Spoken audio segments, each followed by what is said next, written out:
생일 축하해. 1년에 한 번 우리는 이 말을 듣습니다. 그리고 다른 사람들에게도 이 말을 합니다. 케이크에 초를 꽂고 불을 끄고 소원을 빌고 선물을 주고받고 우리는 이것을 당연한 의식처럼 반복합니다. 하지만 잠깐 멈춰서 생각해 본 적 있습니까? 우리는 왜 생일을 축하할까요? 단순히 한 살 더 먹었다는 걸 축하하는 걸까요?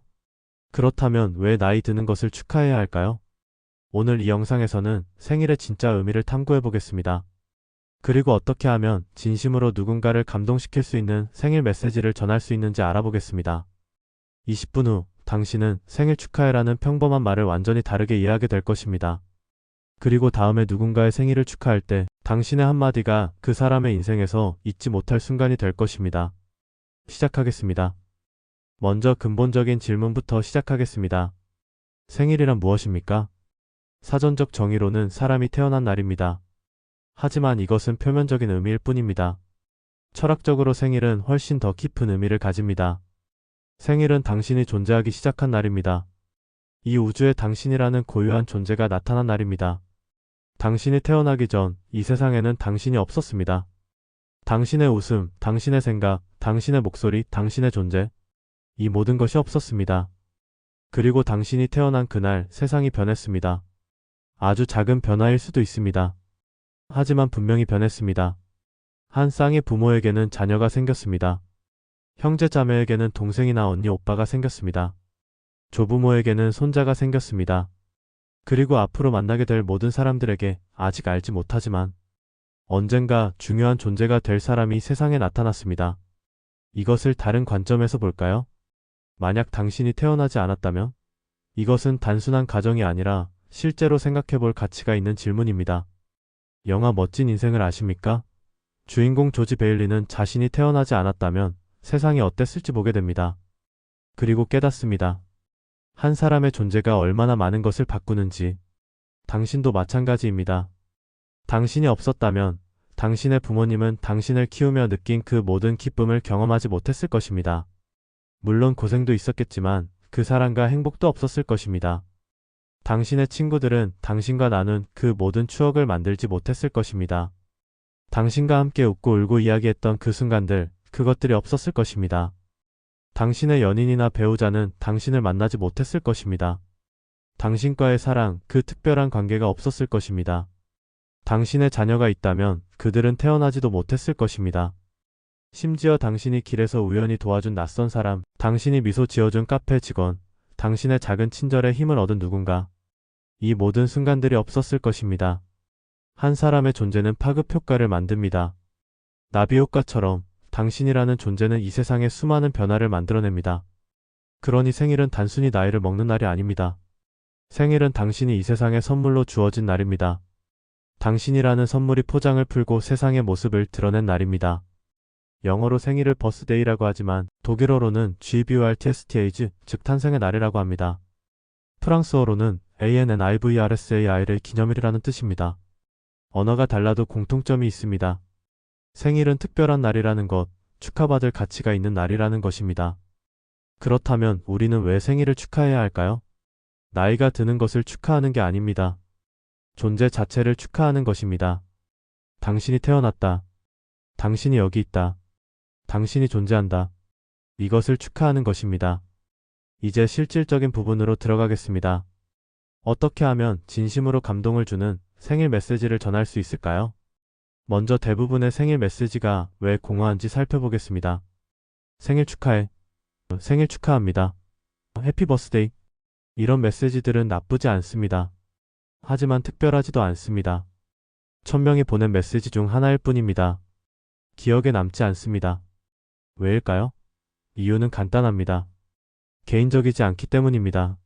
누구에게나 쓸 수 있는 메시지이기 때문입니다. 진짜 감동을 주는 메시지는 다릅니다. 그것은 오직 그 사람에게만 쓸 수 있는 메시지입니다. 감동을 주는 생일 메시지의 핵심 원칙 5가지를 알려드리겠습니다. 첫째, 존재 자체에 감사하라. 나이를 축하하지 마세요. 존재를 축하하세요. 한 살 더 먹었네. 축하해. 대신 당신이 태어나줘서 고마워. 당신이 내 인생에 있어서 행복해. 이 차이가 보이십니까? 전자는 시간의 흐름을 축하합니다. 후자는 존재 자체를 축하합니다. 둘째, 구체적으로 말하라. 추상적인 칭찬은 공허합니다. 구체적인 예시를 드세요. 너는 좋은 친구야. 대신 지난 3월에 내가 힘들 때 새벽 2시에도 전화 받아준 거 기억나? 그때 내가 없었으면 정말 무너졌을 거야. 구체적일수록 진심이 전달됩니다. 셋째, 그 사람이 당신에게 준 영향을 말하라. 생일 메시지는 받는 사람에 대한 것이지만 역설적으로 그 사람이 당신에게 어떤 의미인지 말할 때 더 감동적입니다. 너는 훌륭한 사람이야. 대신 너를 보면서 나도 더 나은 사람이 되고 싶어져. 내 긍정적인 에너지가 나를 변화시켰어. 넷째, 미래에 대한 희망을 담아라. 과거와 현재뿐 아니라 미래도 이야기하세요. 올해도 건강하길. 대신 앞으로 우리가 함께 만들어갈 추억들이 벌써 기대돼. 내가 꿈꾸는 것들이 모두 이루어지는 한 해가 되길 바라. 다섯째, 취약함을 보여라. 완벽한 메시지보다 진솔한 메시지가 더 감동적입니다. 항상 고마워. 대신 솔직히 말하면 난 감정 표현을 잘 못해. 하지만 오늘만큼은 꼭 말하고 싶어. 내가 내 인생에서 얼마나 소중한 존재인지. 이 5가지 원칙을 기억하세요. 그리고 이것들을 조합하면 강력한 메시지가 됩니다. 예를 들어볼까요? 평범한 메시지. 생일 축하해. 올해도 좋은 일만 가득하길. 감동적인 메시지. 너의 생일을 축하해. 너를 알게 된 건 내 인생 최고의 행운이야. 작년 여름 내가 이직 고민할 때 내가 해준 조언 기억나? 두려움보다 후회가 더 오래 남는다는 그 한마디가 나를 움직이게 했어. 너라는 친구가 있어서 난 더 용감해질 수 있어. 앞으로도 오래오래 함께하자. 내가 태어나줘서 정말 고마워. 차이가 느껴지십니까? 후자는 존재에 감사하고 구체적이고 영향을 말하고 미래를 담고 진솔합니다. 이런 메시지를 받으면 사람들은 감동합니다. 왜냐하면 진심이 느껴지기 때문입니다. 이제 관계별로 어떻게 메시지를 다르게 쓸 수 있는지 살펴보겠습니다. 부모님께 드리는 생일 메시지. 부모님의 생일은 특별합니다. 그분들이 없었다면 당신도 없었으니까요. 핵심은 역전입니다. 보통 부모가 자식의 생일을 축하하지만 부모님 생일에는 자식이 오히려 감사를 표현해야 합니다. 어머니, 오늘은 어머니의 생일이지만 사실 제가 더 감사해야 하는 날입니다. 어머니가 태어나셨기에 저도 태어날 수 있었습니다. 어머니가 살아오신 모든 날들이 저에게는 선물입니다. 생신을 축하드리며 어머니를 낳아주신 할머니께도 감사드립니다. 배우자나 연인에게 전하는 메시지. 사랑하는 사람의 생일은 로맨틱하면서도 깊이가 있어야 합니다. 당신이 태어나지 않았다면 나는 진짜 사랑이 뭔지 몰랐을 거야. 당신을 만나기 전과 후 내 인생은 완전히 달라졌어.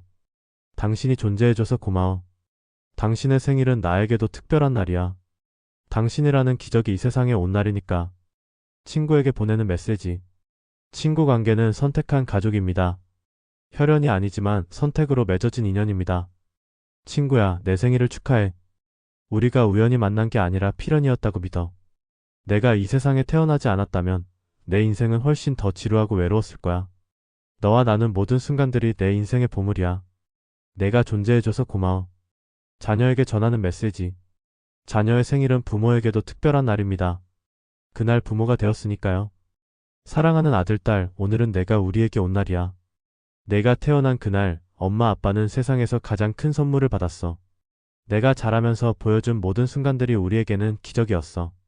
내가 이 세상에 있어줘서 고마워. 생일 축하해. 우리의 가장 큰 축복. 직장 동료나 상사에게. 공식적인 관계에서도 따뜻함을 담을 수 있습니다. 생일을 축하드립니다. 함께 일하면서 배운 것들이 많습니다. 특히 구체적인 예시는 제 커리어에 큰 영향을 주었습니다. 좋은 동료 리더를 만난 것에 감사하며 앞으로도 함께 성장하길 바랍니다. 메시지 내용만큼 중요한 것이 전달 방식입니다. 첫째, 타이밍. 대부분의 사람들은 자정이 되자마자 또는 아침에 메시지를 보냅니다. 이것도 좋지만 다른 시간대를 노려보세요. 예를 들어 그 사람이 태어난 정확한 시간에 메시지를 보내는 것. 오후 3시 20분, 내가 이 세상에 온 바로 그 시간에 이 메시지를 보내. 또는 하루가 끝날 무렵. 오늘 하루 많은 축하를 받았겠지만 잠들기 전에 한 번 더 말하고 싶어. 내가 태어나줘서 고마워. 둘째, 형식. 문자 메시지도 좋지만 다른 형식을 시도해보세요. 손편지. 디지털 시대에 손으로 쓴 편지는 특별합니다. 음성 메시지, 목소리로 전하는 감정은 더 깊습니다. 영상 편지, 표정과 함께 전하는 메시지는 더 진솔합니다. 셋째, 추억 활용. 사진이나 물건을 함께 보내세요.